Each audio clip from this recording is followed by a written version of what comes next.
Welcome, ladies and gentlemen, to the latest and greatest episode of Game Rivals. I am one of your hosts, Maxemillian, and as always, with me is the man who always goes after the freakers, the man with the master plan, the one who's going to have all the battlefield moments. It's Sean Templar. How's it going, Sean? I'm really good, especially now that I've been able to get some quality time in with Battlefield 2042. So I'm really good. How are you? All right. I am very good. A You lot of must fun be stuff to, great because you have a shiny new Switch. among other things. Yeah, sure. Yeah. But yeah, I'm like it's been a fun it's been a fun actually not even just week. It's been a fun couple of weeks. Um, I mean, like the last episode, there was some cool, interesting stuff that got announced. With the Nintendo Direct and stuff like that, and then we had some other stuff that got announced this past week, this past couple of weeks. So let's, without further ado, just jump right into the things with okay, actually, let's jump into this one first. So, remember a couple of months ago, I think, or at least a couple of weeks ago, we talked about this rumor about a GTA trilogy coming out, and that it's coming to all platforms, including the Switch. Yes. And this like not a remake or an upscale, but a remaster of like the three PlayStation 3 GTA games. So GTA 3, San Andreas, and Vice City. Yes. They have finally officially confirmed that it is coming, which is so. Anybody who knows me, if you've been listening to this podcast for a really long time, you know that I'm not that big into GTA. But even I was actually pleasantly not surprised, but pleased with the news, with the official news that it's coming. I don't know how you're feeling about it, Sean, but I'm actually kind of looking forward to it because personally, like of the three games, I want to tackle San Andreas the most. You might kind of figure out why. Well, partially it's because I've played I've played San Andreas before on the PlayStation 2, and I actually did enjoy it. Not so much with 4, but that's mostly because I like the protagonist in San Andreas more, CJ. Oh, I He's a loved very four. he's a surprisingly relatable guy. I'm not saying that 4 is bad. I'm just saying I did not enjoy it as much, despite the fact that I played 4 first and played San Andreas after that. Okay. Wow. That's a like I have a hate love relationship with San Andreas because um like the first GTA game I finished was GTA 4. I never finished 3, Huh. Vice City, or San Andreas. And the reason why I never finished them, I think, is because first off, the former three had a lot of missions in it, but like a lot, and there were also like a lot of annoying missions in it. So, for example, in Vice City, there's this mission where you have to blow up a building that's in a construction site, but you have to get like this helicopter drone, and then you have to pick up dynamite and you have to fly it through multiple stories of the building and plant it and then blow it up. But at the same time, you're being shot at by or attacked by the construction workers because they don't want you to blow the stuff up. So like that's one of those missions where you have to fly this annoying helicopter drone. The controls are already clunky. If you die, there's no checkpoint, or if the helicopter gets blown up, so you have to start all over again. And like eventually, you figure out that if you tilt the rotors of the chopper, you can kill them by Mm. just cutting them up. But like if you don't know that, then you basically just keep on failing unless you get lucky, you know. And it's like one of those annoying mission structures they had. And with San Andreas, for example, I put a lot of hours into that game, but like it feels like I spent an eternity in that game. And then because, back in the day, everybody used to play GTA with cheats, you know? And there was a bug in GTA San Andreas where if you use too many cheats, there's a character in it, a rapper called OG Loke. You come across him multiple times in the story. So if you use too many cheats in one mission, he dies in the cutscene, and that's it. Whereas normally he's supposed to be standing on top of a rooftop doing this suicide speech, and then you're supposed to jump into a truck, park it under him. He falls into the truck on some boxes. You drive him to the hospital, and that's the mission. But because it was bugged because of the cheats, he would always drop dead in the cutscene. No matter what you did, you couldn't save him. And that was like an essential mission to do. It wasn't a side mission. So like basically I got screwed over by the game because I used cheats. Because No, no, no. everybody You screwed yourself no, over no, no. because But you like used cheats. everybody used cheats back in the day. I mean, like people would know, Hmm. people would have like these pages full of cheats, you know, like God mode or weapon set one or weapon set two. You would do this like this R1, R2, up, down, left, right, la, la, la, la, la, with your controller. You would get pain in your fingers because you would do all those combos. And then, you know, I never had an issue with Vice City with cheats. I never had an issue with cheats in 3. So like at that point, I was really upset, and I really enjoyed the game, but I just didn't want to play it anymore. And then I liked 4 because it had like this really mature story. I didn't use cheats at all after that, so 4 and 5 was without cheats. So like I really enjoyed the mature story, but I am happy that they're doing a remake because they've said that they're overhauling the graphics and they're also making a Mm. lot of quality of life improvements, but they're still keeping the original feel and look of the game intact. So that does give me What the hope. heck does that mean? Maybe something like the art style or something. So like maybe there's like checkpoints in the missions, or maybe there's a cover system in the game, or maybe there's because they said like that the improvements they are making is to bring it in line with the modern GTA game, so that the experience doesn't feel as weird. Because I can't imagine that new players that have never touched the 3 Vice City or San Andreas and now suddenly seeing this might want to go back. But if there's such a big gap in experience, they might actually be put off by it, you I don't know? know because 3 has a silent protagonist. Yes, which So was how really are they annoying. going? So how are they going to address that? Are they going to give him like he No, has I think no like I lines? think that will like stay intact, but like I can't imagine them changing combat, so it's more a bit in line with what it was in the modern games, or Okay. maybe they to add checkpoints to the missions or something like that. Um, I think, I mean, like, I think the game, according to the rumors, the game was supposed to come out this year during the Mm. holiday season. So I think it's like a really good time to release it. It's also coming to Switch besides all current gen and next gen consoles. Um, so it's really cool to be able to take GTA on the go because you not have Yeah. been, yeah, since the PSP and the DS days, you haven't been able to do that. Yeah, I mean the last GTA that I actually played was Chinatown Wars, and I'm kind of disappointed that that hasn't gotten like the remake treatment because I feel like that would actually because that one was specifically made for portable. Yeah, So I would love to have like a Switch version of that. But instead of because they technically do use 3D models, but they're like super low poly. Um and it's top down a la classic GTA, yeah. I which played it I on my don't phone for hate. a bit. I liked it. I don't hate that it's top down. I don't know if a lot of people would enjoy having it being top down. I think if they were to do something like that, they would probably want to go more remake instead of remaster with Chinatown Wars, so so they can have it in third person instead. So But I would feel forgive. I think that in these days with indie games and the yeah, amount of indie games, that people would be more forgiving to a game like that than say 10 years ago. I I I guess I would hope so. I honestly don't know. But the only other thing that I am really disappointed about this is it's just those 3 games and not, Vice City Stories and Liberty City Stories. Yeah, I don't honestly don't care about Liberty City Stories. It's more about Vice City Stories because I want to party with Phil Collins. And you can't do that in Vice City, but Vice City Stories, for some reason they got Phil Collins. It's like, oh, okay, that's kind of awesome. And it's in the 80s, so it's like peak Phil Collins, Genesis, freaking Land of Confusion and stuff like that. yeah. Um so yeah, that's the only downside. But yeah, it's fine. I'll play with CJ and all the other and all the I other actually guys. played Vice City Stories like a couple of weeks ago on my PSP, and it just felt so.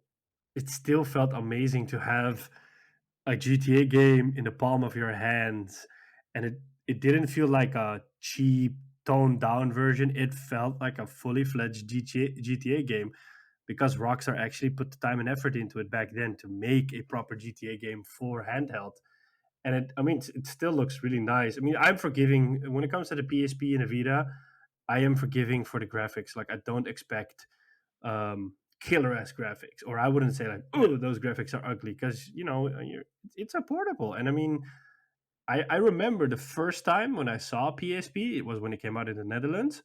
A friend of mine, he had Dynasty Warriors off of it, and it for me it looked so surreal. It was like, it felt like somebody was playing a trailer on it. So like somebody had Mm. downloaded a trailer onto it and was playing a trailer so you could see it. You'd almost say like it's a mock-up. It just felt like that. And he said like, I said like, is this a trailer? He's like, no, this is actually the game. Like, here, play it. And I was like, what? People that know me know that I'm a sucker for Dynasty Warriors games. I mean, those games aren't the best, but they're like super fun because you can just turn your brain off and just button bash your way through stuff. And Yeah. like, that was just an amazing game to just like see all those units on screen and just be China grow will grow larger in that mode. um yeah, you can even take China will grow larger on the go. So I Yeah. mean, it felt surreal. And I sometimes do miss those days where Sony did have a handheld and actually took that market serious. And I understand that doesn't fit in with their current strategy, but I mean, it would be nice. Hmm. Yeah. It would be nice to have GTA on the go, especially if it means that. Um, Here's the thing with this particular trilogy. I kind of really hope that it sells well on Switch It will. because I think that'll it will. because I want like Rockstar and 2K to like see like, oh, GTA can sell on a Nintendo system. Hmm. Because that's why we got Chinatown Wars and not like a console. Like we didn't even get a port of any of the PlayStation 2 games, which is something that they did back in the day for the Wii. Yep. But they did Chinatown Wars specifically for DS because I'm not 100% sure how that deal came about because I it would was kind almost of. say that they were in the experimental phase because they also did stuff for the PSP. Yeah, true, fair, I Whereas guess. now Rockstar is all about the more content we can churn out to put into a GT Online, the more money we can make. And just abandon everything else. Yep. Rest in peace, Red Dead Redemption Online 2. The funny thing is, before Red Dead 2 came out, they were saying Red Dead 2 is going to be bigger than GTA Online. We have so much content planned. We have so many improvements. If you like GTA Online, you will love Red Dead Online. And then, like, within a month, people were like, what? What is this? And like, they kept adding content, but not the content people wanted. Like, stuff like bounty hunter missions. So people were like, I don't care about bounty hunter mission. I want heists like I have it in GTA 5. Just let me rob a train, rob a bank, let me posse Rob up a and, stagecoach. yeah, rob a stagecoach. Yeah. And I mean, like, to this day, I do not understand why they didn't do it. There's probably a reason for them internally why they didn't do it. It's not like all those hundreds of people working at Rockstar are like, never thought about it. So, but like, why do Mm. you abandon this IP? Because Red Dead Redemption 2 was a really good game. I had some struggles to finishing it towards the end because it felt a little bit dragged out, but I really enjoyed my time with the game. I actually hope they'll do like an update with, I don't know, 40 FPS, 60 FPS or something. I think maybe it's because it didn't have. I think the numbers just weren't there when it went online. I don't know. I honestly don't know. It could be that the majority of the audience was still in GTA Online. But My like, if you don't incentivize people to switch over to Red Dead, then you know, because I mean, Yeah, the people that play GTA Online must have bought Red Dead Redemption because they're like, it's the next big Rockstar game. And then yeah. if you don't keep them entertained, Gladiator reference there, then then they won't stay there. Oh, Yeah. yeah, yeah. Good point. But speaking of good points, and speaking of things that got leaked before they were supposed to, Blue Point. Yes. Yes, it's Yes, official now. it finally happened. It well, I'm pretty sure it happened, but they just didn't want to announce it when they Yeah, accidentally like leaked it. yeah. Seriously, that is I don't seriously I don't know who that intern was, and I know we keep saying intern, but maybe it was just like a regular person working there. whoever Maybe it was whoever accident who messed up. maybe it was Shuei Yoshida who accidentally hit tweet because he has the PlayStation Japan Twitter account on his phone next to his own Twitter account. I mean, just like when in Instagram, where you have multiple accounts, you can just double tap Yeah, and then it switches yeah. account. So maybe he was like, "Oh yeah, maybe I should send this to my friends on Twitter, like in a DM," and then he accidentally pushed publish on the PlayStation Japan for the whole world. I'm just Whoever did it should get fired though, honestly, because that's just yeah. that's I bush mean, league, they man. went all out with it. They even made like a short video. I mean, they didn't do that for House Marquee. Oh, I didn't see that. Yeah, they even made like a small video wherein Herman Haas was like, "I'm really excited to announce that Bluepoint is joining the PlayStation family," and then Oh my some goodness. dude from Bluepoint just gave like a brief explanation. And you saw some shots. But the interesting thing is, when they got Mm, acquired, they said yeah.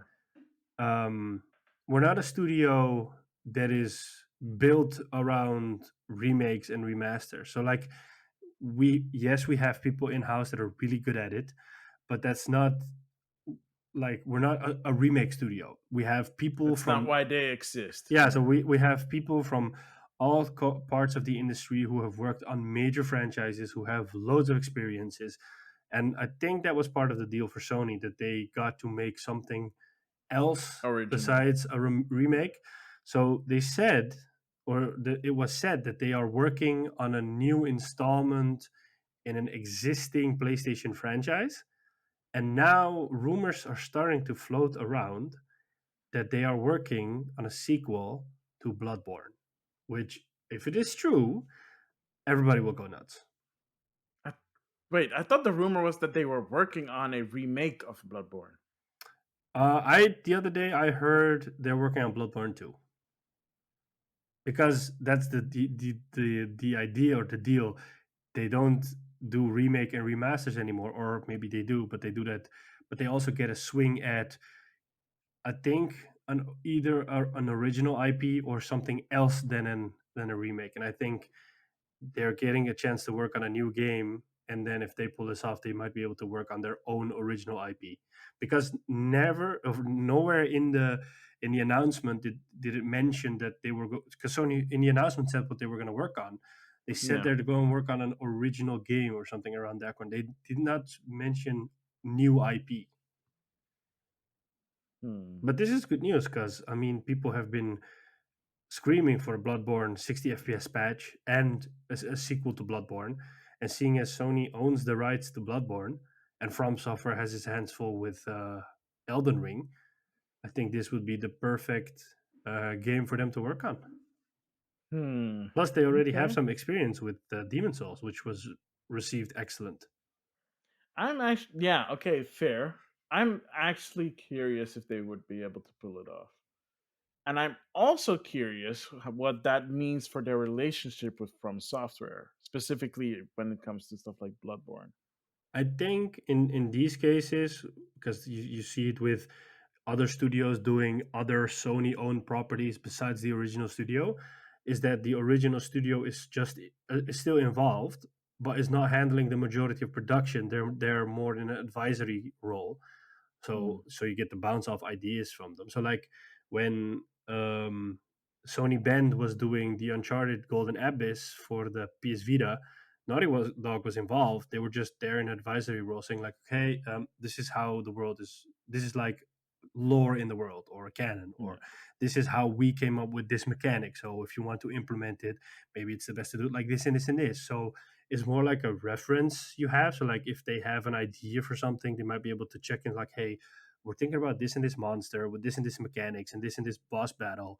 Would that fit into the world?" And they could be like, Nah, because because if you I've mentioned it before, No Clip, which is a documentary channel on YouTube. They make great game documentaries.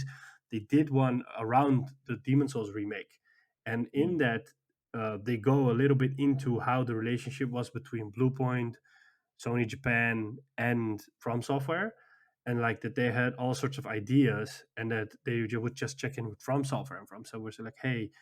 This is something you can do, or this is something that wouldn't fit into the world. They even had moments in which they had ideas where From Software was like, "Oh wow, we didn't actually think about that. That's so cool.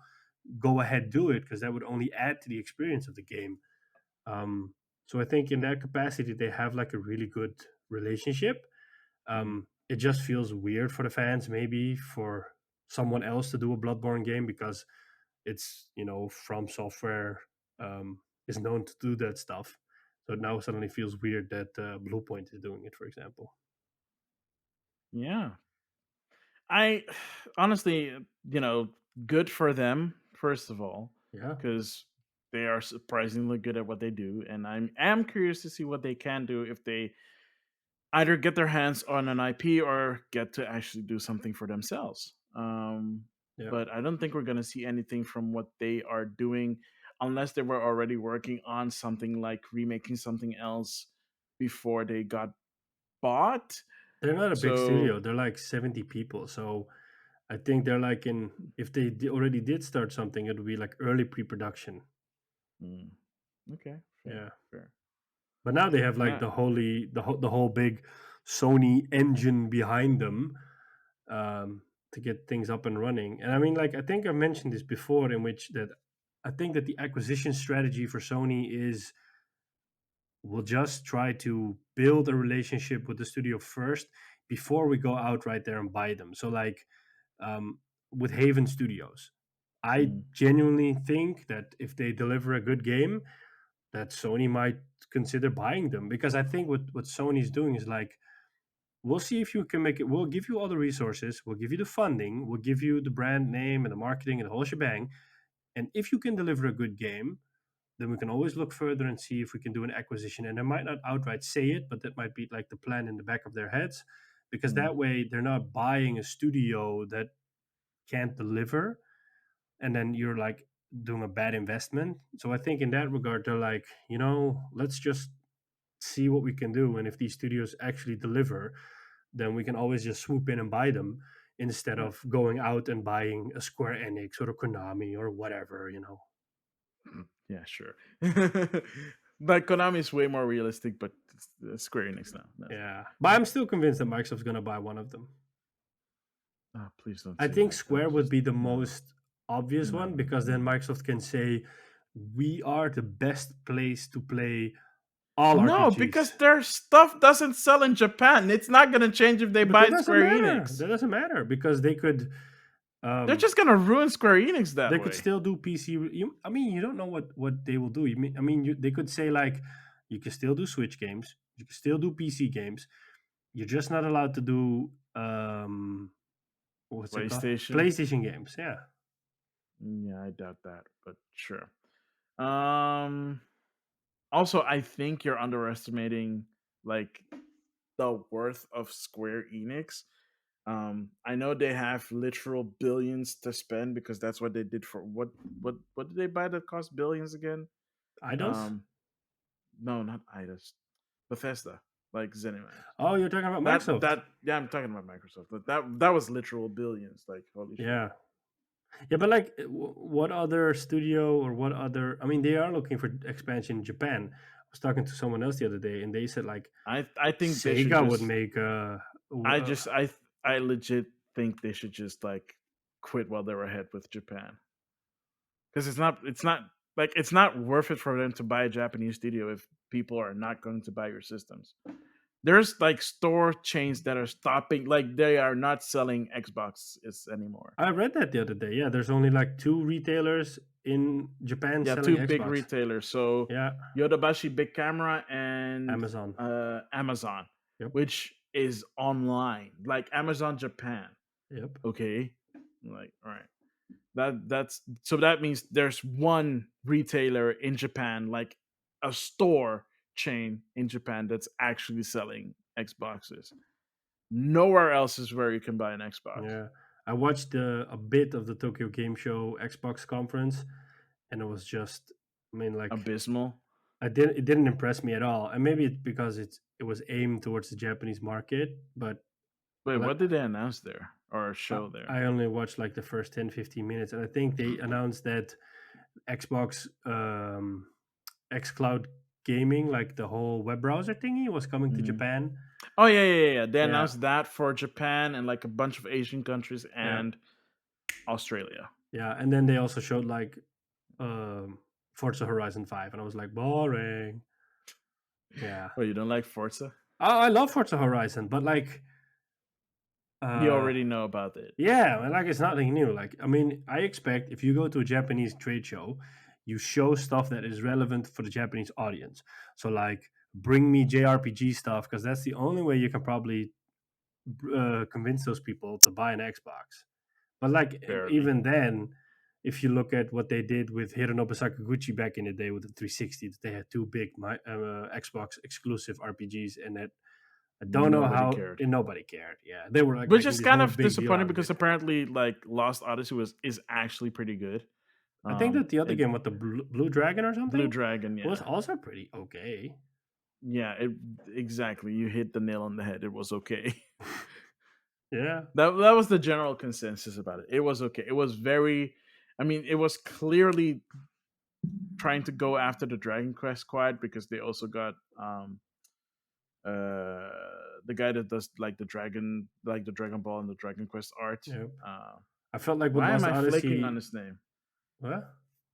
I'm flaking on the dude's name. Oh, But sure, yeah, Lost I Odyssey. feel like with Lost Odyssey they tried to go after Final Fantasy because it felt like Yeah, Final Fantasy. Yeah, yeah, yeah. yeah. That was 100% the case. Also, I think people were kind of weirded out because the game came on like 4 discs at the time. Oh yeah, yeah. Because I don't. PlayStation was all Blu-ray and Microsoft was all DVD back then. Mhm. Oh, that was so weird. But even with Blu-ray, I mean, I was convinced. I was surprised when I got The Last of Us 2 and Red Dead because those both come on. Oh, I didn't have Red Dead about Red Dead Digital, but if you buy it physical, it comes with a second disc, and the second go and the set Last of Us does that Oh, as well. an installation disc and a play disc, right? Yeah, yeah. I'm like, what? Yeah, Yeah, because that's what they did with Final Fantasy 7 remake. yeah, It has an installation disc and a play disc. yeah. I have the digital download through PS Plus, but I don't I know. have both Oh, nice. because I bought it physically at launch. Nice. And did I buy it or did I get it? I think I no, I got it. I didn't even Lucky buy. you. Yeah, I got it because my buddy was like, we need to play this. So he bought a copy for himself. He bought a copy for me, so that we can play it and finish it. And like he played it and finished it before I did, and then I played it and I finished it, and we both agreed it was good. Um, but yeah, I don't have a PlayStation 5, so I don't have Integrate. So yeah. But yeah, that one What's came on two the discs. I'm just trying to think of so like when a new pope gets chosen, they Hmm. have a word for that process. I I know. just I don't know what that is either. yeah, because then like when they choose a pope, there's white smoke, and when they don't choose a pope, there's black smoke. And I just can't think of the name. But when you said like we both agreed that it was good, I was like, oh, this is just like the council has decided that Final Fantasy The Council of RPG Weebs has yeah, decided. has decided we have white smoke. Oh no! Yay! Oh my goodness gracious Oh me. man. Yeah, Yeah. I'm gonna look it up. I don't know what it is, but that popped into my mind. Yeah. Speaking of people agreeing on stuff, so we finally have had the reveal of the final Smash character, Oh yes. and I'm gonna be like, so I don't think I've ever talked about this on the podcast before. If I did, it was very brief. I do not remember. I don't think you remember. No. Um, I usually nod but and smile. exactly. So yeah. Um, okay, so Sora got announced as the final character for Smash, which is a surprisingly big deal for a bunch of reasons. But for me, the most important reason why this is a big deal is because the not just where Sora comes from, which is Kingdom Hearts, but how Kingdom Hearts came to be and basically who owns the rights to the character. Because essentially, Sora is a shared character, but it's more owned by Square than by Disney. Like, Disney aspects about Sora, like um his initial look from the first game is like based off of Mickey Mouse. That's why he has those big yellow shoes and like the big red shorts. For example, like that's part of the design. The Keyblade, of course, having the Mickey emblem on it is part of it as well. But then, of course, you have the fact that he has two companions, literally Donald Duck and Goofy. So they're two like one of the staple. There are two of the staple characters from Disney.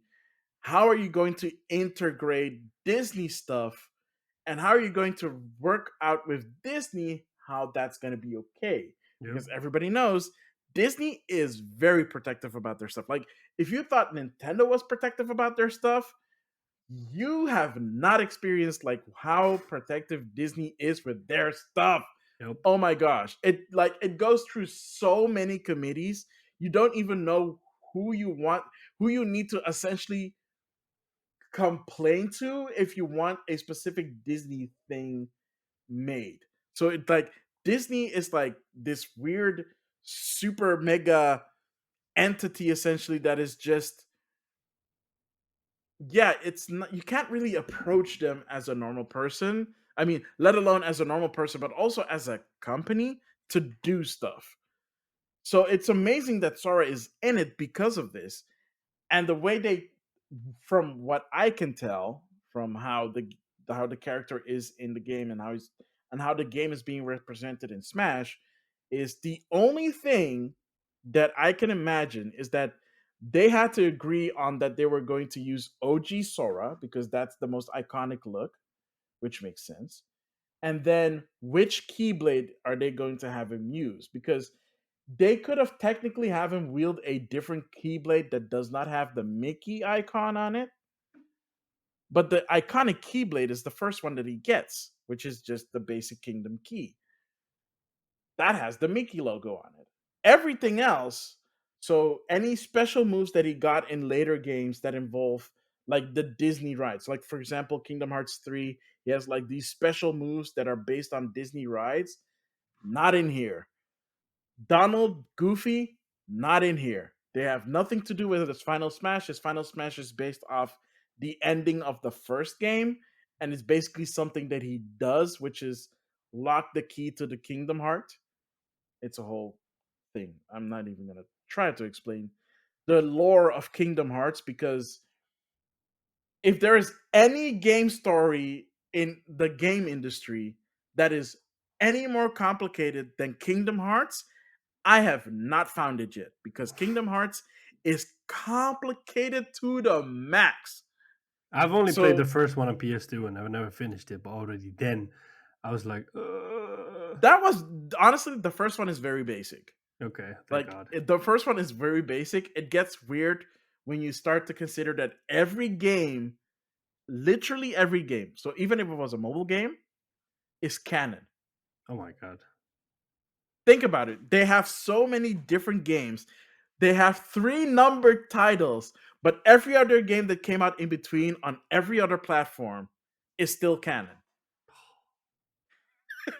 They must have appointed like a dude, like a chief canon officer that just makes sure that everything is okay in the whole universe because And his name is Tetsuya Nomura. Really? Yeah, of course. Like Kingdom Hearts is his baby. Like Oh, I it's didn't know. his brainchild. Oh, I didn't know that. I Yeah, thought that's he why was all more the like characters. the Final Fantasy dude. No, no, no. Like you don't know Sakaguchi? No, but He Tetsuya left. Nomura also did Final Fantasy. Like he did Yeah, I mean 7 and the remake and stuff, and 13 and yeah, but he did like artwork for 7 and like he didn't direct he didn't even direct a Final Fantasy until 13 versus 13. 10. I want to Oh, say 10. No, no, sorry. Hironobu Sakaguchi did 10 as last. So 12, sorry. 12 was I think the first one that he like directed fully and then he did 13. and 15. And well, he started with 15, but he took so long that someone else had to take over so that he can actually do Kingdom Hearts 3. Wow. Which again surprised everybody that the fact that it actually came out because this dude takes forever to do things, but that's because he's mostly stuck on like character designs. The reason why you see characters with a lot of belt buckles and zippers, that's why it's his thing. Like if you see like a character with a lot of that aspects from a Square Enix title, you can tell right away. Oh, it was probably designed by Tetsuya Nomura. Oh wow. Like if you see any Final Fantasy character or any Square Enix characters that look especially anime, even more anime than you think they should, it's Tetsuya Nomura. Oh my god. Yeah, I don't think he's ever designed a character that does not have spiky hair. World Ends With You, also Nomura. If you know that title, if you've seen like the artwork of it, then you're like, oh yeah, it makes sense. What Mm, Michael says is like, okay. Max. So Max is saying is making sense. Oh my gosh, I'm gonna beat that, aren't I? Yeah. All right. Okay. Yeah, I'm gonna They remember that. showed. I think they released an updated demo for the Origin Final Fantasy game on the PS5, but like Oh my nobody goodness. cares. I think, to be honest, because it was. I don't. I never played the demo, but like when it was announced during E3, it looked horrible. Like, That demo was received so first of all, the demo was not good. yeah, The demo was received very badly, and then this new demo had some like new story stuff in it, and it's so cringy and so bad. wow. Just I look at that, I'm like I don't know who to be angry with, Square Enix for allowing this, or Team Ninja, because it's not being developed by Square Enix internally. It's Oh, I being didn't know developed by that. Team Ninja at Koei Koei Tecmo. Tecmo, yeah. So I don't know if I should blame Team Ninja on this one, if this was their idea, or because if this was their idea, then we should definitely be blaming Square Enix for saying that this is good. And if it's not, and if it's Square Enix that are saying that they should do this, then we should blame them even more, because what are they smoking? I do not know what they're smoking. That I still want to play because I haven't played because it's only on PlayStation 5. So it makes it a bit more harder for me to actually try it. Um Just go to your friend J Prof. I legit it's just been so maybe I should. It's been a What, you while. still haven't even touched the DualSense? Nope. Oh wow, okay. I thought you'd done Man, that by now. nah, man, Rona, man, makes it a bit more challenging to visit people. Okay. Now less so, because now everybody got, but everybody got jacked up, but no, I should not say that. No, Get no, please. get Like, get vaxxed. Get vaxxed. the Yeah, it's good. conspiracy theorists will hunt us down. Exactly. No, but I just haven't had like the time to like say like, hey, let me swing by and Mm, okay. play PlayStation. Um yeah, so Sora, big deal. Yeah. I'm actually looking forward to it. When is it coming Um out? he should be releasing on the 19th here and the 18th in the US. So there's like this time zone Mm, difference thing okay. going on. So that's going to be very exciting. If you have Melody of Memories, the Kingdom Hearts music game thing, which is also canon, seriously. Um, like if you have the save file for that game, then you unlock like a special arranged song in Smash. So that's cool, I guess. If you're into that kind of thing. But yeah, the character looks really good. It was really fun to see everybody's reaction. Um, I kind of lost my marbles, mostly because I didn't think Sora would ever make it. I had written Sora off so long ago that it was just mission impossible for them to get, and I still admit it. It's the impossible dream made reality, and I don't know who they had pictures of at Square Enix or Disney or whatever, but whoever had that that contraband and was able to use it to get Sora into Smash, we thank you. Not again smiling. Not again smiling. So the last thing that I wanted to bring up before we go to the second segment is two things came out this week. this past week, and one of them is Metroid Dread, which is great because I'll talk about it more in what we've been playing. But the other thing that came out the same day was the OLED Switch. Yay! And luckily for me, I was able to pre-order it last minute, like super last minute, because it was just being sold out everywhere, and I got my hands on one. Unfortunately, not the white one, but honestly, I don't care as long as I have the system. That's what's important. I'm gonna ask a question because I genuinely want to know: Yeah, sure. are people getting the white one so that they can be like, "Ooh, look at me! I have a Switch OLED," or is it like, I think it's generally because for one, from the reviews that I've seen and from what I've heard from people, the white one is very nice aesthetically. It's very nice and very pleasing because the dock is also white. yeah, The other thing I think is that people like they have it in two flavors. So you have the white version and you have the neon blue and red. yeah, The neon blue and red just looks like any old Switch that you can buy right now. yeah, So it's more so that they know distinctively that they bought something new, and it feels to them that they bought something new than buying something that looks way too much like what they already own. I think that's mostly it. And I'm okay. glad that they did that instead of going back to just pure like the gray. Because the gray Joy-Cons are fine. It's just they look so bland.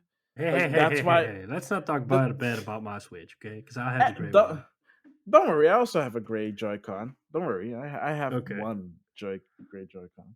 And well, because like Just it felt like I've seen people online, and like it is like the same when a new phone, like I see it with phones as well. It's like when a manufacturer releases a new phone, mm, but it's like the iterative update, but then they add a new color scheme. People yeah. always pick the different color scheme, and they're like, so people can see that you have the new phone. And I'm like, really, are you buying this mm. phone for yourself or for others? Because I couldn't care less what kind of color you have. I'm gonna be honest with that. I have never owned a different color other than a black phone I have the same thing. since I have the like the same thing. last non-smartphone that I had before smartphones became the norm was this Sony Ericsson phone, Oh, I and you love had them those. in I love those. and you had them in two colors. You had them in like the white and like the gray outfit, and then the black. Yeah, I bought the black. yeah, I've never had a phone since then yeah, that was not black yeah. I love the because Sony it's Ericssons. simple. They were so good. The only thing Oh, they that were was good. I would have is like they had this proprietary charging thingy, Oh my and god, those things were terrible. the charging dock They would broke event so easily. yeah, because then you would have to put in all sorts of shapes and sizes to get it to charge, because the mechanism is just like it. Yeah, I mean, but like I remember having I think it was Casino Royale. They brought out like this Mm. new Sony Ericsson phone because Yeah, I then, saw that. Yeah, yeah, and yeah, yeah, they yeah. had one Oh, of that the was pretty. yeah, and they had them in a like a chocolate brown color, and that was like I didn't have it myself. My uncle had that one, but it was so nice. This is like I don't like brown as a color, but I was like, whoa, that looks so sick on a phone, you know? Yeah, man. Oh wow. Yeah, Yeah. yeah. It's mostly because people want to feel that they actually bought something new instead of something iterative, which Yeah. it is. But okay, so I Maybe you think we should I show it think first. oh yeah, I can show it. I put it here in my dock in my because I'm in my office, so it's here. Ooh, look at it. Oh, it just switched on. I need to turn that function off, by You the know, way. I love the fact that there's no bezels or like minimal bezels, because it Yeah, just feels yeah. like There's a a lot of modern device. there is a lot of fingerprints because the screen is very fingerprinty. Yeah. There's also like this special film across along it. So yeah, so it looks kind of like this. But there is something very important. There is like some kind of film on the screen that you can peel off. Do Mhm. not peel it off. Like Okay. it's in the instruction manual. Do not peel it off. It's there to make sure that the screen remains pristine. Mm. You can put like a screen protector off it on it. That's fine, but do not like peel like the protective layer off it Mm. because I'm pretty sure there are people that are going to be like, oh, there's some kind of screen protector in there. Let me just tick, tick, tick, tick, tick, tick, tick, and then they accidentally peel it off and then they just ruin their screen. Mm. So Okay. don't do that.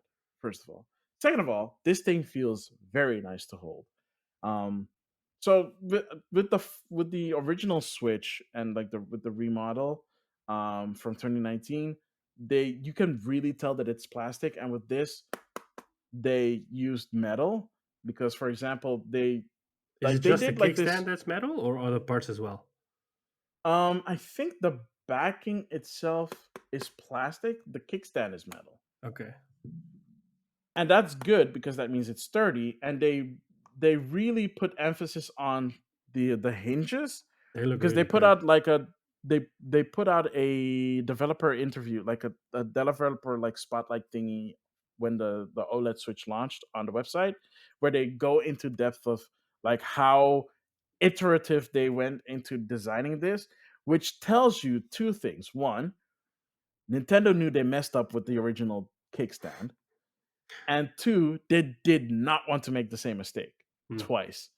So they super engineered it into being like this. This is so smooth. A lot of This people is so compared it smooth. to the Microsoft Surface kickstand. I have never tried it. Oh, me neither. But like from what I've I'm just gonna seen, take their word for it. yeah, because the Surfaces also have like these crazy. I mean, like the first gen was like 2 modes, but like Yeah, I think if you buy the latest, you can basically do the same as with your yeah. Switch. So a lot of people I can compare it. flip it all the way here, and it just kind of floats, which is super cool when you put it on the table and take a picture of it.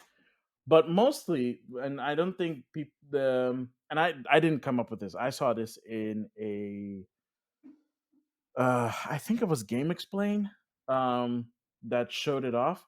You can use the kickstand to put the Switch in what we call tate mode or tate mode, which is this vertical stand, and it's very stable and secure. And you can play games like if you have the Namco arcade collection, you can play Pac-Man vertically as intended. You can play Ikaruga if you have Ikaruga on it, you can play it that way. If you have Downwell, which is like a very vertical game, you can play it vertically now.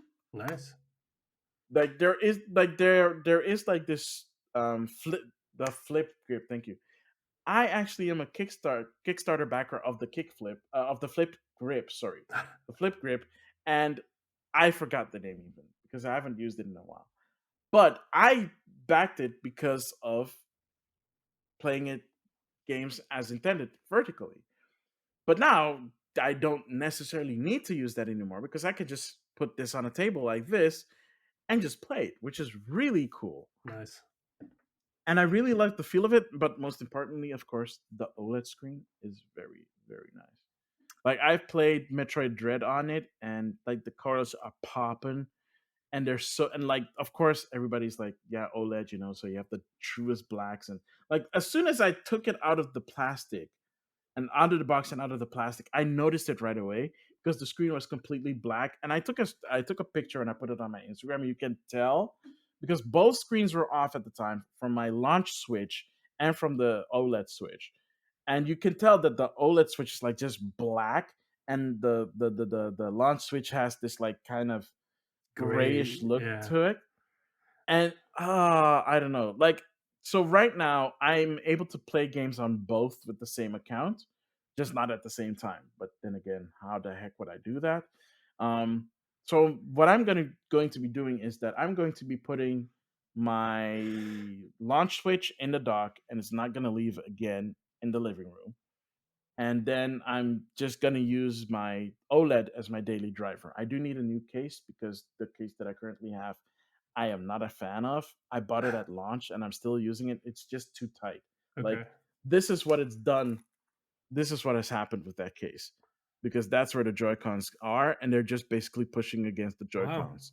Okay. And I don't like that. So I need to get a one that's a little bit bigger. Hmm.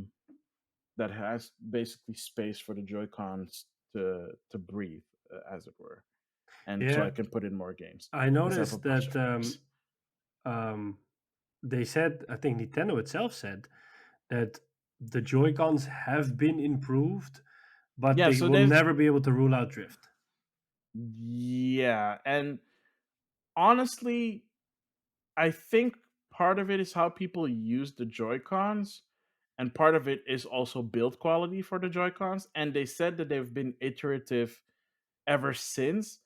How much we will never really truly know. But I if it's feel even that like the Joy Cons have an issue that because it's the maybe I'm wrong, but because the analog stick is so low that there is more like pressure being put on it, and that's one of the reasons why Oh, it's prone that's to fail. Because like I by chance have my PlayStation DualShock controller here, and if you mhm. look at like how if you look at like okay, like basically if you've held a DualShock, you know that this analog stick Yeah, is pretty high. So yeah. like it No, I mean the same thing goes for this. yeah, so Also like high. yeah, so like I think that because it's so low in the casing, that it's more prone to fail, and that's why I really wonder how the Steam Deck is going to work out. Because I've seen the teardown Valve posted itself, and they've showed how you can replace the analog stick, and it's actually really simple to do it.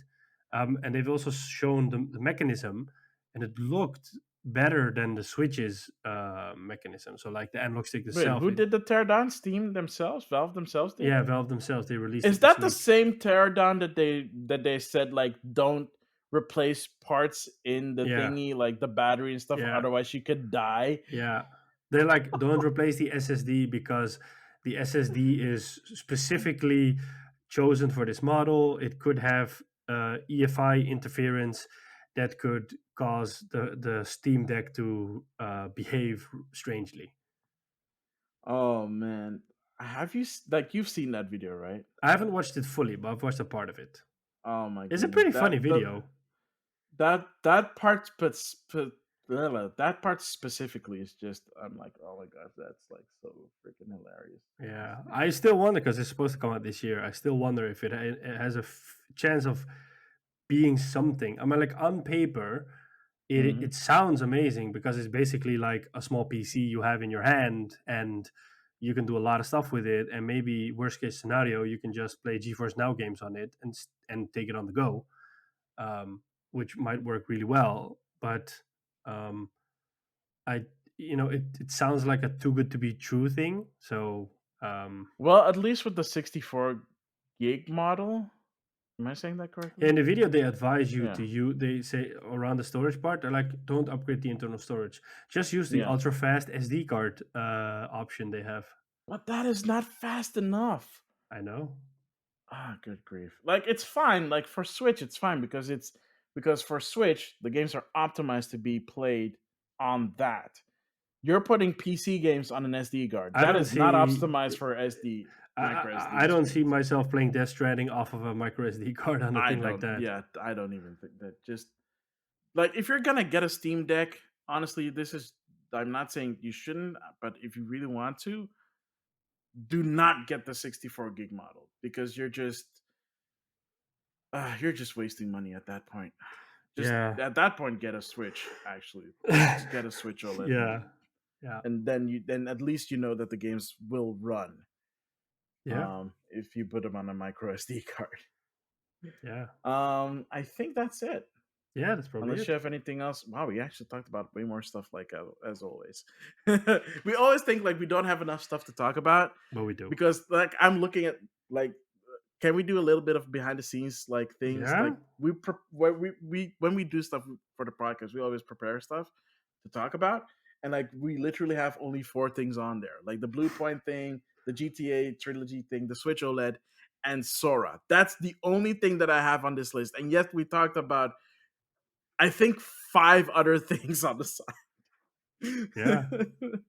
So yeah, that's how we reach these beautiful lengths. We just rap about stuff and we'll come up to things that we forgot about that we didn't cover in the news and then we'll cover it anyway, so that's how we Yeah. do things.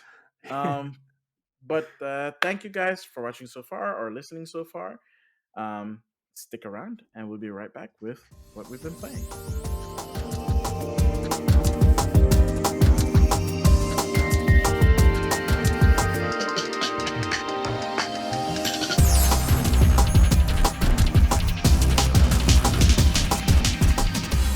And we're back, ladies and gentlemen, with the second segment of Game Rivals, which is, of course, what we've been playing. So, Sean Templar, what have you been playing? I've actually been playing a lot lately. So I Strap in, kids.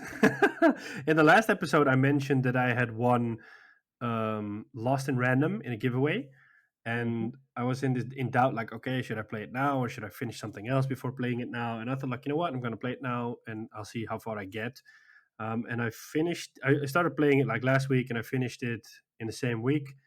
Uh, Wow. Okay. yeah, I like put all my time into that. It's a really cool game. I mean, the art style is super cool. The voice acting is really nice. So basically, in Lost in Random, you play as a character called Even, and she is like this. She has a sister called Odd, and you're in this kingdom in which a queen decides mostly what happens. She rolls a dice, and then in some of the areas or some of the worlds, it impacts what they will do. So, for example, um, you get to this second town. It's called Two Town, and then the queen rolls a dice every day. And the uniqueness of that town is that everybody has a split personality. So, like a Mm. good personality and a bad personality. And when it's the bad dice, people will have the whole bad personality for the whole day. And if it's the other dice, it will be the good personality for the whole day. And so, like, there are 6 worlds or 6 towns, and all are inspired by a number of a dice. And you are a oneer, so you're like in the bottom level, you're like in the gutter, as they call it. And then every child that turns 12 has to roll a dice, and based on what comes out of that dice roll, it will determine their future within the kingdom. And your sister rolls a 6, meaning she goes to stay with the queen. But your sister doesn't want to, and you get separated from her, and you kind of get sad. And then the whole mission is to find your sister and hopefully save her from the queen. And then along the way, you learn that in the past, in the kingdoms, there were dice yielders, and these dice gave special powers. And then by chance, you run into a dice who is called Dicey, and which is literally a big ass dice that lives and talks to you. He's super cute, and Dicey gives you powers, so he basically helps you out in combat. So how it works is you have cards, and those cards do stuff. So a card could be a weapon, like a sword, or a card could be like a shield, or a card could be like an area of effect attack. And then the way it works is you have to gather crystals during combat. You can do that in multiple ways. So enemies have crystals on them that pop up, and you can shoot them with a slingshot. And when you've gathered X amount of crystals, you have a full hand of cards. And then you roll dicey, and then based on the amount of dice you roll, you get points to spend on those cards. So, like, Yeah. you don't have 6 in the beginning, so you can roll like up to 3, and then as you progress further, you get more dice rolls, and then eventually you can roll a 6. So then if you have a 6, you can get like a really strong weapon, you can get like a health potion to use, and you can use like a shield, because you have 6 points to divide over your cards. And then you can customize your deck, you can buy new cards. So it's a pretty elaborate system. um, it's really fun. Mhm. I liked the story. I liked the whole exploration part. It felt like a little bit like an RPG, because you have main quests and side quests, and the game is super wacky.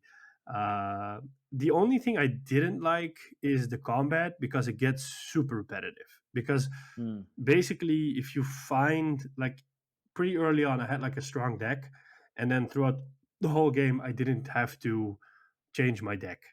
And the combat is simple, because there's this dodge ability you have. So you could, for example, if an enemy is about to hit you, you can do a dodge, and then if you dodge through them, you gather all the crystals they have on them. And if you do that enough, you have enough crystals to get a full hand, and then you can just roll the dice. So the combat felt a little bit repetitive, but besides that, definitely love the game. It's one of those games that completely surprised me.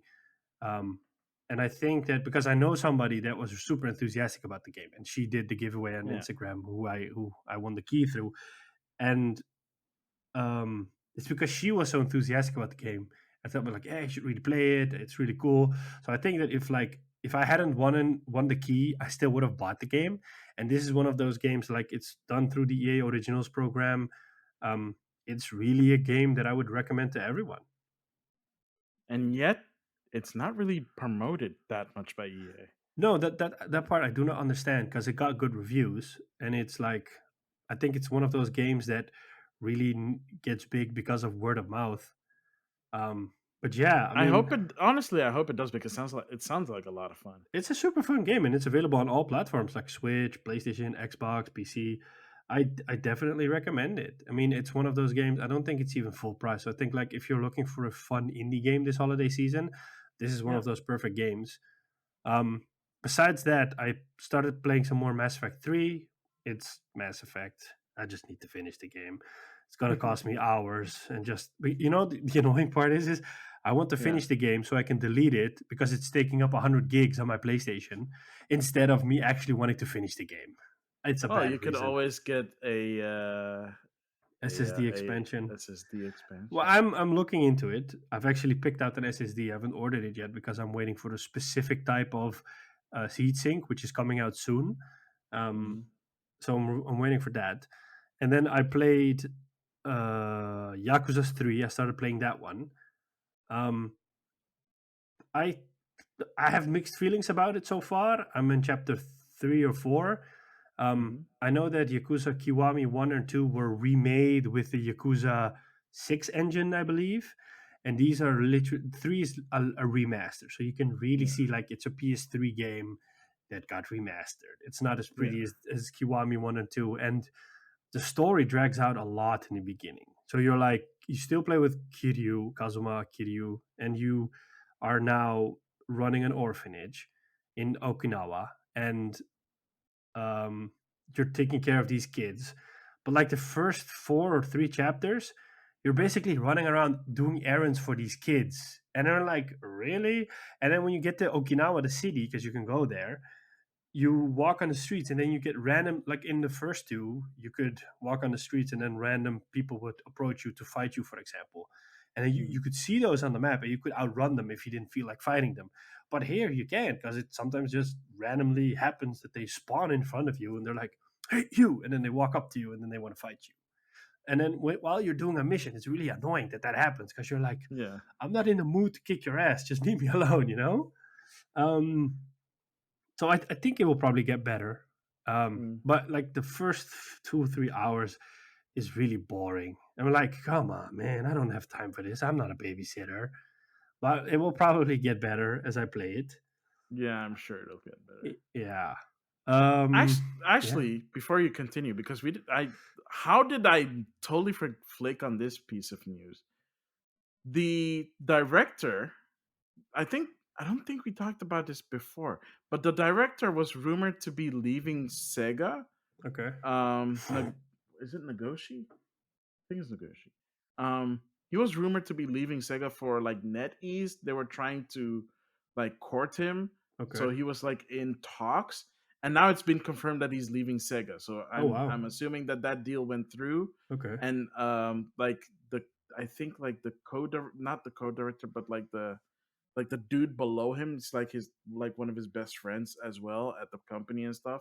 He's also leaving too. Oh So they're wow. both leaving the Yakuza studio. Okay. The Yakuza studio has like new management, Hmm. but they're basically people that were already there. Like they had like this whole post about it, and like I seriously I love that studio They for make one really good reason and one games. reason only. Okay, besides the good games, um, they all look like they should be part of a yakuza. Like the what do you call it? The staff photo of like the executives. There's like 5 or 6 of them, and they're all standing in line. They're all dressed in black, and they're all looking sharp. Oh It's like, wow. oh, okay, they know what studio they work for. Nice. Well, those things are cool. I mean, Yeah, I bought 3, 4, 5, and 6 of Yakuza in the last sale, and after I finish it, I want to play Judgment because I heard good stuff about that, and I also want to play Lost Judgment. It came out just that one is recently. kind of mixed. Yeah, it has mixed reviews, but I'm like, I don't care. Um, but like, the Yakuza games are fun. I would definitely recommend them because they have like really cool stories and the combat's fun. And it's a little bit goofy. I mean, goofies can be nice. Mhm. Um, but yeah, let's see how far I get along before it drives me crazy. And then I played. What did I play? I played more.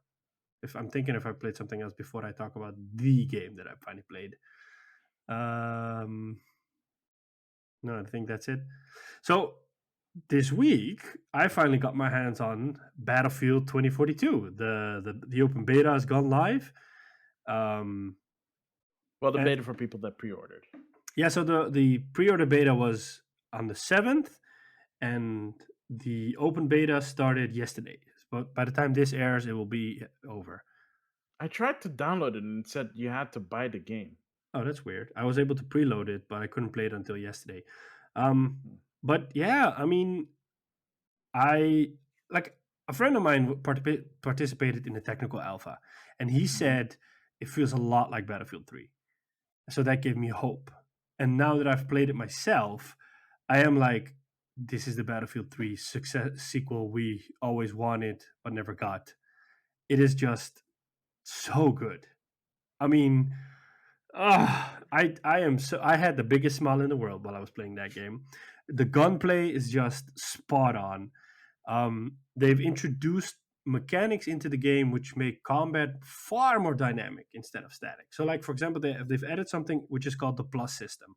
So, um, in previous Battlefield games, you would have roles, and those roles would have specific weapons. So, like an Mm. assault, or an engineer, or a medic, or a scope, or a recon. Now, what they've done is they've introduced operators, kind of like in Rainbow Six, and the operators have special abilities. So, there's one which has a grappling hook, for example, or one is specifically focused more in medic abilities, or one has a Mm. bit more engineer tailored abilities. So, you first start out by choosing an operator, and then you can either pick any gun you want, which is different than others, or you can pick specific loadouts. So you can be the medic operator that has one medic ability but also carries a bazooka, which wouldn't make sense in other Battlefield games, but you Mm. can. So besides mixing and matching there, then when you get into combat, they have the plus system. So that's weapon customization on the fly. So you don't have to go into Oh. menus and stuff like that. On PlayStation, you keep L1 pressed, and it's kind of like in Crisis. Your gun comes up in front of you, and then you see like this plus over your weapon, and it has all the attachments that you can put on. So different scopes, different grips, ammo types, barrel types. And I don't know if it's a difference in the build, because I played both the PS5 version and the PC version. In the PC version, when you switch an attachment, you can see um, the difference it will have on the attributes with like the numbers next to it in a red or a green. So it will say +5 green on handling, or -3 red on power. Whereas on the PS5 build, it just shows the numbers going down. So it'll shift, but it won't give you like the red or the green. So you won't actually see the benefit or the disadvantage of a certain attachment as clearly on the PC. I think it's like a build thingy. Um, Mm. but what that system enables you is to make combat far more dynamic, because there are instances in which I see enemies in the distance. So I switch out long range ammo, long range scope, long range barrel. I switch to single fire, and I just start shooting single fire, long range, and killing enemies. Then, when I get into a more urban setting, I switch my weapon around: short range scope, short range barrel, short range ammo, far more ammo or faster ammo, and then I can just quickly act in that close quarters combat situation. Whereas in the past, you would be like, oh crap, I put a heavy barrel on it and a 4x scope, but I'm like in a super short distance. um, I'm having too much recoil, and I'm zooming in too far, so I can't actually use the weapon as much as I want. So we'd have to switch to like an SMG class.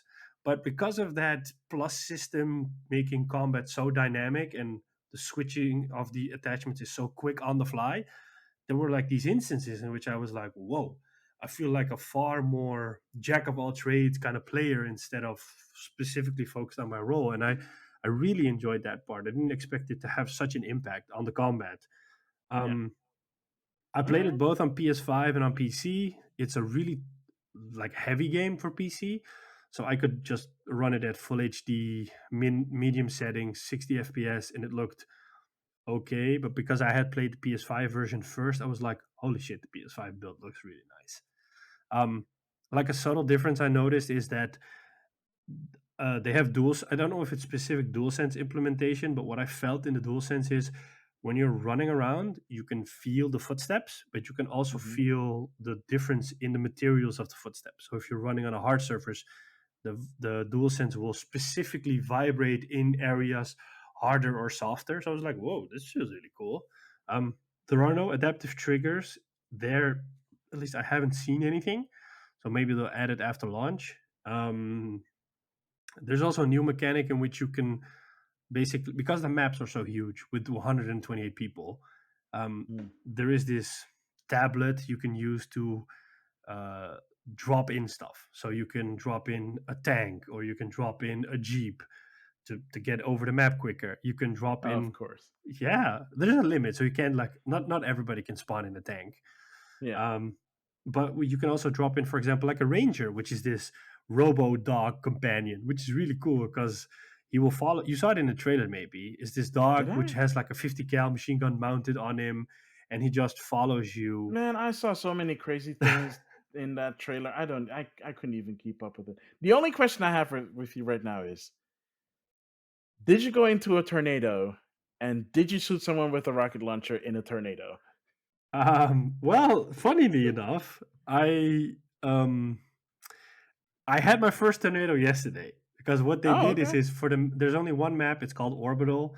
It's a Mhm. mix of Caspian Border and Firestorm. It feels like that from Battlefield 3. They said that they turned the probability of the tornado down for the beta, so it's like a 10%, but in the retail version it will be more.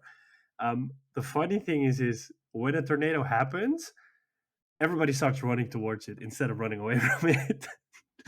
So what you'll notice is there's dynamic weather in the game, I think. So it'll Yeah. be rain, it will be sunshine, and then suddenly it starts to rain, and it starts to storm, and then eventually the tornado appears, and the tornado sweeps over the whole map. You can see like this huge red circle on your map, and as soon as I saw it, I started running towards it, and like everybody was running towards the tornado. Everybody was like, "Ooh, a tornado!" And then when you get, yeah, Don't do this in real life, kids. This is a video game we're yeah. talking about. So when you get close, when you get close enough to the tornado, it sucks you in.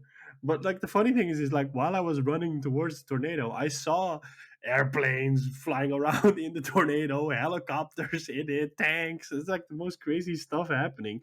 And then I got into it, and then I was able to pull my parachute out, and I kind of wanted to steer away, but if the tornado sucks up debris and it hits you, it will cause damage. So I was eventually killed by Obviously. debris in the tornado, which sucked. Um, Yeah, but yeah, I mean, I'm it's in the tornado. Dead. yeah, it was basically that. But it's really good. It's really really good. I mean, um, I am looking forward to playing it. It's coming out next month. I'm happy that they pushed the game a little bit. I think it's coming out like on November 19th. I'm definitely going to be able to. I don't know if I have taken time off, otherwise I will. But like, I am going to sink so much hours into this. Yeah, it just feels right, and I'm really Yeah, looking forward to it. if for some reason we're unable to do the podcast after November 19th, You know now why? you know why. Yeah, you know why. Yeah, I mean, yeah. If you're, I mean, Battlefield's doing Second World War this year. It's called Vanguard. I mean, we talked about it. It didn't get I me don't as excited as Battlefield. yeah, yeah, no. Yeah, and I think a lot I'm of people gonna are switching. yeah, I think I'm gonna see if the beta is finally online. I'm gonna try it at least if I can. Yeah, Um and otherwise I think there's one more beta coming this coming weekend as well, something like I that or honestly don't something. know. I hope so. Um, it would be nice if they did, but I will check it out. I'll try and check it out if I can. I'm playing on a PlayStation 4, so I don't have that massive 120. It's just But it's what still nice. It's, 64, I think so it's 64 on the. 64 or Yeah, something. yeah. So that's fine. I mean, that's okay. I don't care really. I just want to see if I can. I want to. I want to. Like, I have never really played Battlefield outside of like Bad Company, Which is also a good one. which is also really good. And I kind of wish they would do more Bad Company, but I don't think that they're ever going to touch Bad Company ever again. I don't For know because Bad like, Company 2 was really good. I no, I think there are like a bunch of reasons why they can't do like a new Bad Company. Okay, because like for years there's been rumors floating around that they were doing a Bad Company 3. Really? Because Yeah. I legit thought there were rumors going around that there's a reason why they can't do a new Bad Company. Oh, I don't know. I mean, I'm maybe. happy that they stuck to this because after the disappointment that eventually became Battlefield 5, um, Oh, this you is were like so a disappointed.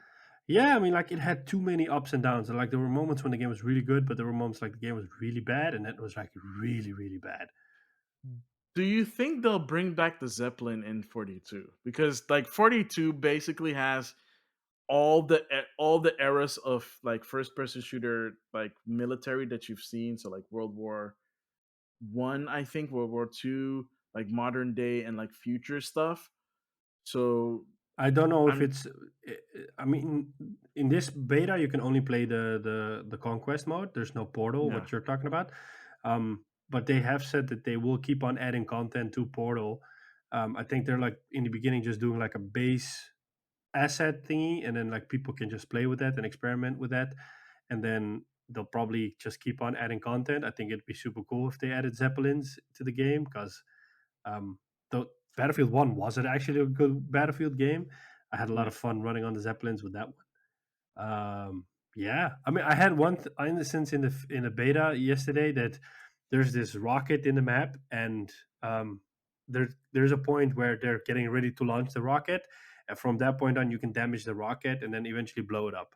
So um, eventually people start shooting and trying to destroy the rocket, and then just before it destroyed, I landed on the platform where the rocket is, and suddenly shit starts to blow up and all around me, and I'm just trying to get away from it because I just don't want to die, and it felt like something out of a movie. I'm like running and debris everywhere and explosions and stuff like that. I'm like, holy shit, what's going on? Oh, sorry, what's going on? Like running around, and like it's just crazy. It's just crazy. And I uh, mean I think that's the selling point of Battlefield. It's just crazy fun filled with Battlefield moments. yeah I shot I'm a I shot a helicopter out of the air with a bazooka. I never do that. They're like, oh, well, if I aim I don't here. think anybody would do that. That would be weird. Yeah, but like I'm aiming here. I'm like, oh, maybe if I shoot there and then pop, I did it, and then I shot the guy out of the air. I'm like, oh, whoa, I did that. Yeah, That honestly, that just reminds me of Battlefield Heroes and how that did not really get a chance to bloom. yeah. Especially, like I think Battlefield Heroes came out way too early because if it came out around the time that Fortnite. Fortnite was being popular, I think Yeah, it would have done gangbusters because probably. they were essentially doing what Fortnite is doing before Fortnite, And it was browser but based. it was browser based and it was team based because Yeah, Battlefield is team based. yeah, Man, I kind of miss Battlefield Heroes. yeah. Oh well. All right. I guess is anything else you want to share about Battlefield 2042? 2020, 2042. 2042? Yeah, it's Did I okay. say that? Wrong year. Yeah, Wrong year. wrong century. Yeah. I mean, like if you're looking for a new shooter and you're a little bit tired of a Call of Duty, I think this is the perfect time to switch. I know a lot of people that are considering switching. I'm like, I told the Call of Duty group I play with already, like, I don't care about y'all, I'm switching. So, like, if y'all want to play Warzone, y'all play Warzone, but you won't find me in Verdansk or on Rebirth Island. I will be in Battlefield 2042 for the rest of the year. So, um, and they were like, Yeah. okay, well, maybe we should give it a chance. So yeah, do it. Okay. Okay. That's my sales pitch. Do it. Yeah, but hey, that's what I've been playing. What have you been playing? Yeah. All right. So, well, I think yeah. So basically, I've been playing more Persona 5 Royal.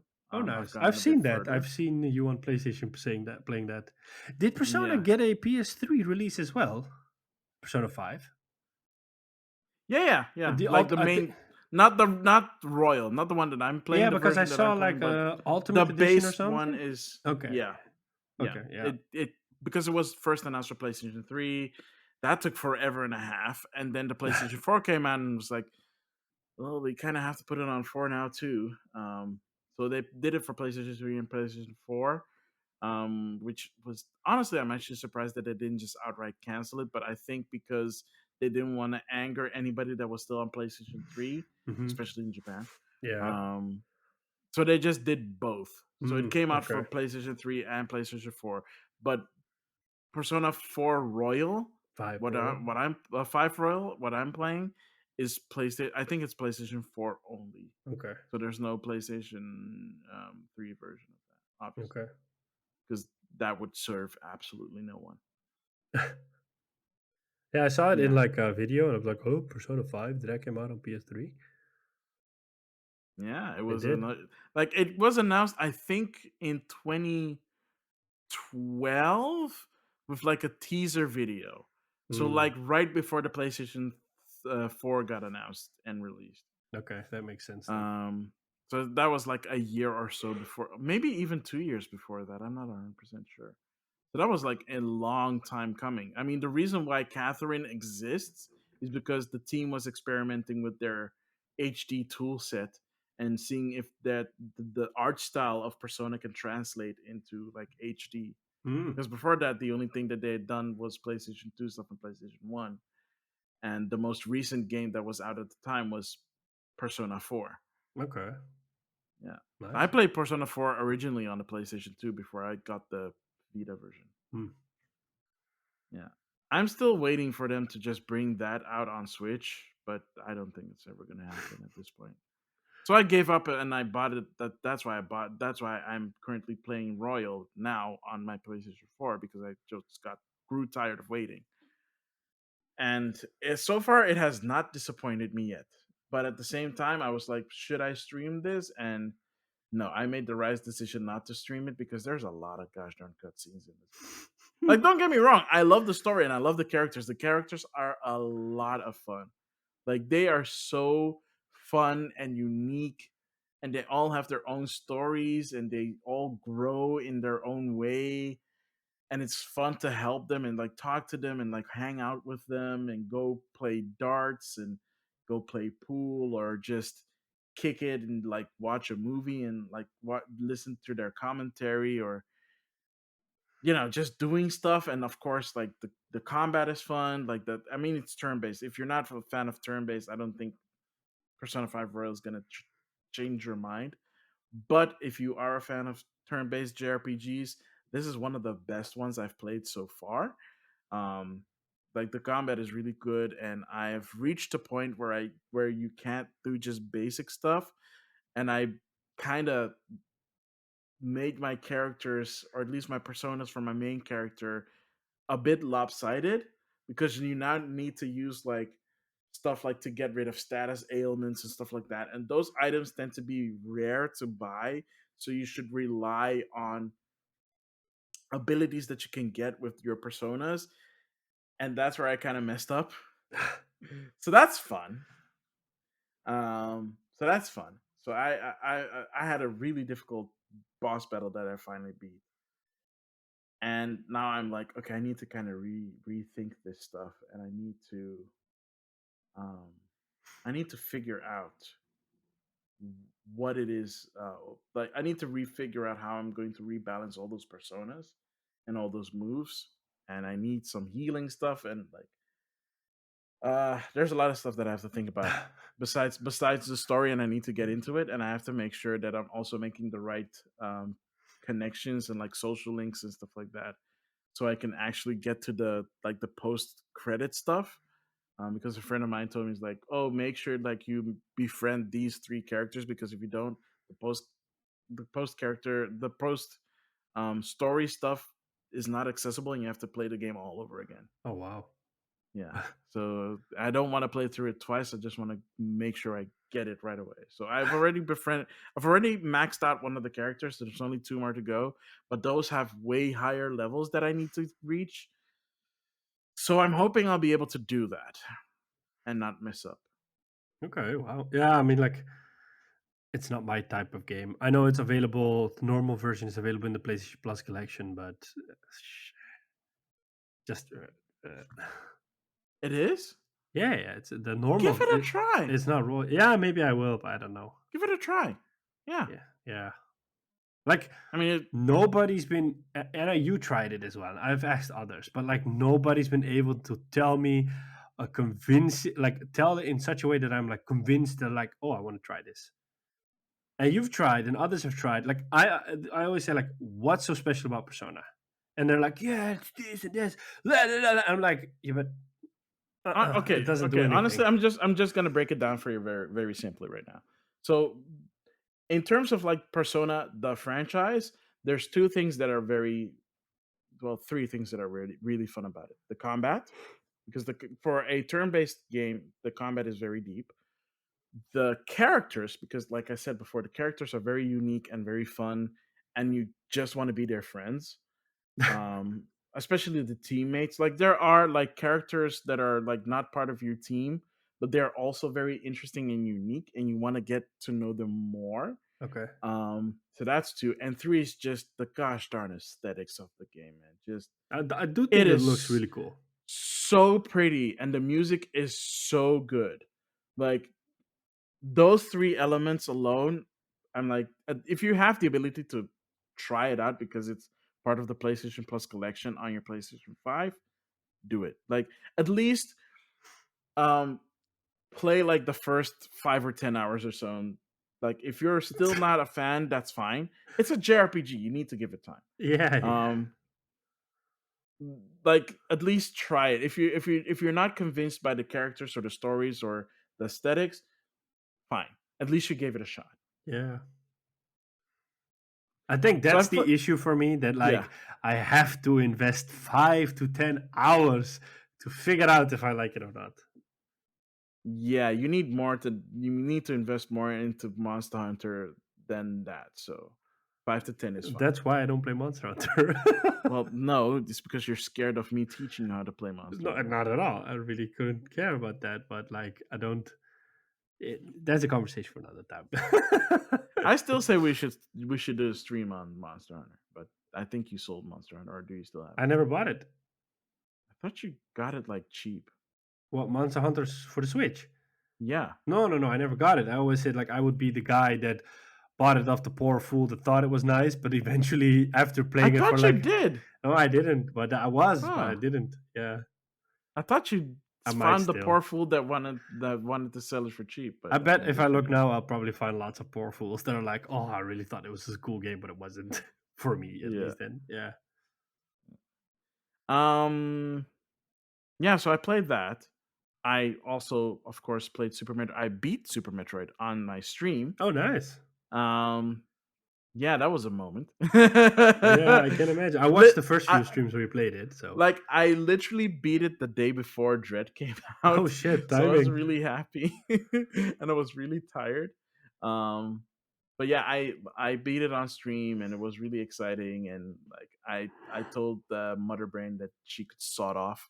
Um, but yeah, that here's the funny part. So I beat the boss before the last, and the final boss was easier than the boss prior, because the boss prior had like a crap ton of health. Oh shit. So I just got sick of it, and I just looked up like strategy to beat him on like GameFAQs, and then I found out that he had a lot of health. So I had to use super missiles, and I had to get 30 shots in, Oh and wow. I only had 28 missiles. Oh my god. And you always miss at least a percentage of the shots that you Yep. take. So after that, I had to use my charge beam, which takes a while to charge. And if he hits me, I have to recharge. Oh man.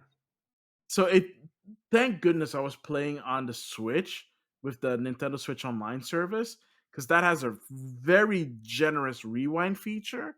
If it wasn't for that, I think I would still be playing that game right now. Oh my god. So thank you, rewind feature. Like I said on the stream, I don't care that I used the rewind feature. It is there to be used. I was about to So say I the same used thing. it. So I used it, and I beat Super Metroid on my own for the first time ever, You because I probably never. abused it. Oh yeah, yeah. Not early on, but later in, like with the later, but like the last two bosses. Sorry, not the final boss. I didn't even need it for the final boss. Hmm. That's how surprisingly easy it was. It was more challenging to get to the final boss than the final boss. No, sorry, I lied. I actually It did use the sounds rewind like feature a boss battle from like Returnal. twice. Kinda. Well, kinda, because it's a big giant brain, Hmm. hence the Yeah. name Mother Brain. Yeah, it's really gross. Yeah, Okay. but I turned that thing into dust, so I don't care. Yay! And then I started playing Metroid Dread, of course, because that came out. Played it on my beautiful Switch OLED. I streamed it a little bit as well. I want to say that there's another game that. Oh, right, yeah, Sora. So that got me very excited to play Kingdom Hearts again, and I did start playing Kingdom Hearts like months ago on my PlayStation 4 because I got the all-in collection, which again I forgot to talk about in the news. So with Sora's announcement, they also announced that for the first time, finally, all the Kingdom Hearts games, the collections, were coming to a Nintendo console. They were coming to Switch in cloud form. Oh wow, that sucks. Yeah, that was kind of a pisser.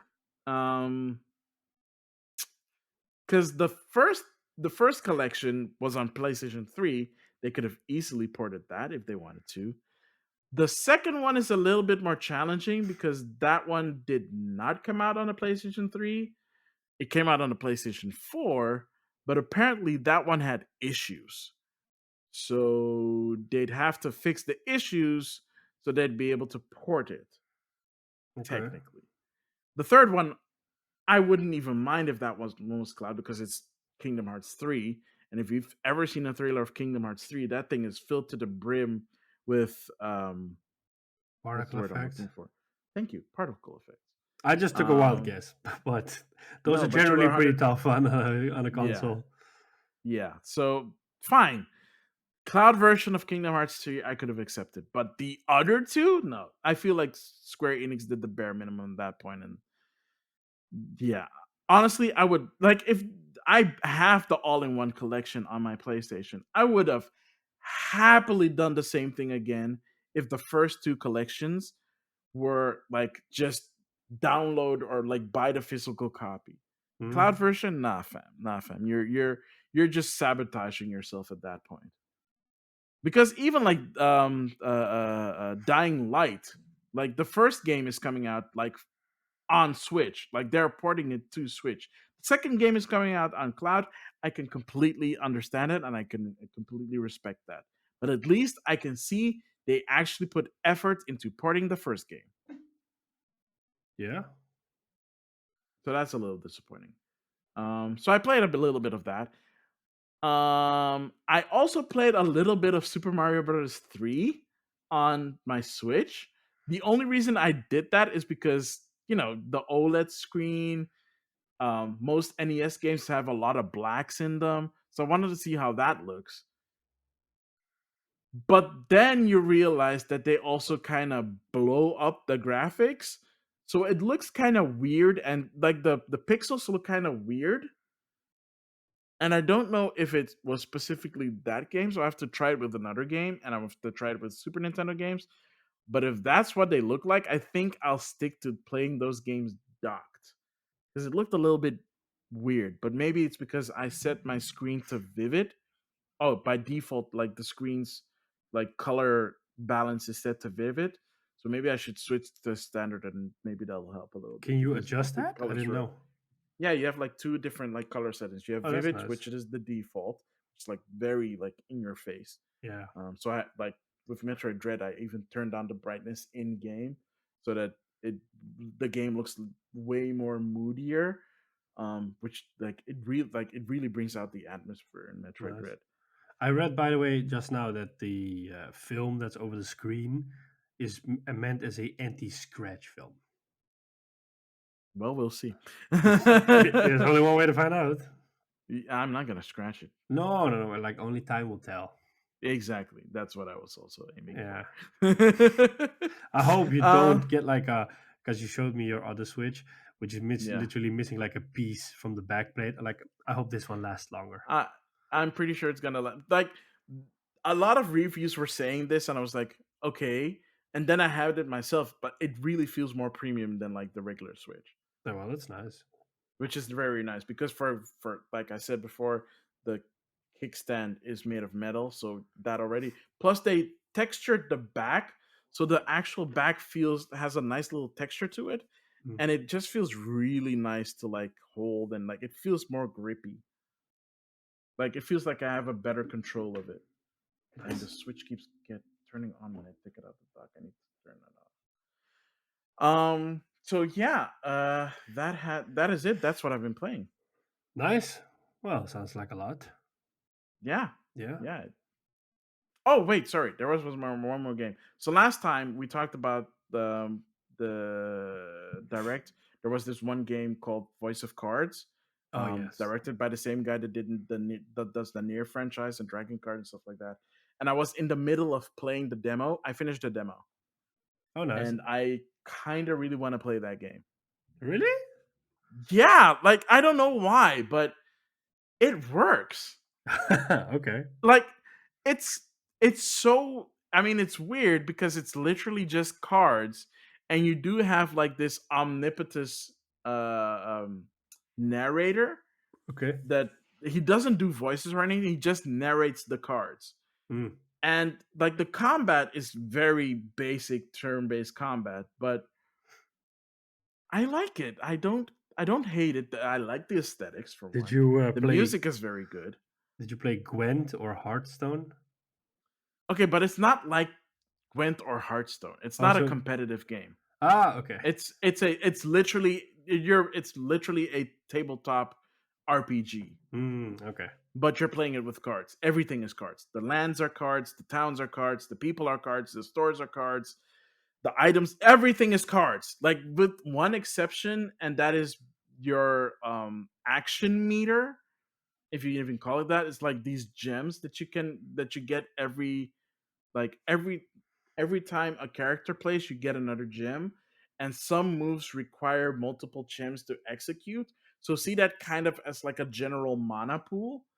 Um, and like if you're using special attacks or elemental attacks, you use at least one or two gems. I'm assuming the more you go into like you'll have to use like three gems. Sometimes you have to use gems and you have to do a dice roll to determine like the effectiveness of that attack. um so that actually is pretty cool.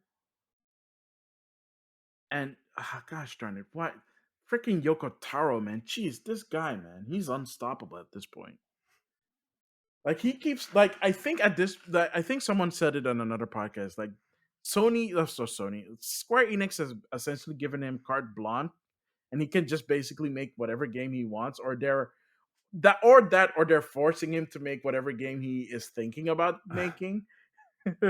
um, Not a bad situation to be in. Not a bad situation, but the guy himself is very mm, shy, if I Ah. want to say it correctly. Okay. Because, like, for example, I don't think anybody's ever seen his face before, because he's always wearing that big. Have you ever seen this guy? No. Hang on, you know what? I'm gonna show you before we go off But because is it like? Is it I not want to like? capture your reaction. Oh god. Uh, Show me on your phone, because otherwise the Zoom will uh go crazy. oh no, I'm just gonna send you the link. Okay. Yeah. Is it not like a bit with Japanese developers in general? Because it's the same with No, because most of them you know how they look like. This dude, you have never seen how he looks like. Yeah, here, hang on. it's the same with like the guy with the guy from Software, the mastermind behind all those Souls games. He rarely shows up in public. He rarely does interviews. He just wants to focus on making the game, and he's not interested in doing press at all. Wait, so you're saying we've never seen that dude's face? Oh, probably, but like he's more like, the less I do with the media stuff, the happier I am. Whereas normally a developer's like, Oh, oh that's yeah, fine. media, yeah. Yeah. Yeah, so I send the link. Check it out. Check it out. So for those listening, if you haven't seen Yoko Taro, just Google Yoko Taro, Taro, Where did and you you'll send the see link it to? in the Zencaster. Oh, I'm looking on my phone. Oh my god. Oh, I have seen this before. Yeah. That he always wears that mask, That's so which creepy. by the way, it is a recurring character in his games. Yeah, because wasn't that in Near? Yeah. Yeah. Okay. Ugh, weirdo. Emil. The character's called Emil. Okay. Yeah. Okay. I still have to go to bed after this, so happy days. Enjoy. Oh, I will. I'm gonna haunt Yeah. you So next. yeah. So if you're interested in Voice of Cards, the demo is on Switch. It's coming out later this at the end of this month. Actually, I think October 28th or something like that. So if you've played the demo, I honestly would like I. If you played the demo and you enjoyed it, I don't think there's anything stopping you from not getting it because it is actually fun Nice. and it's pretty and the music's good. And that's it.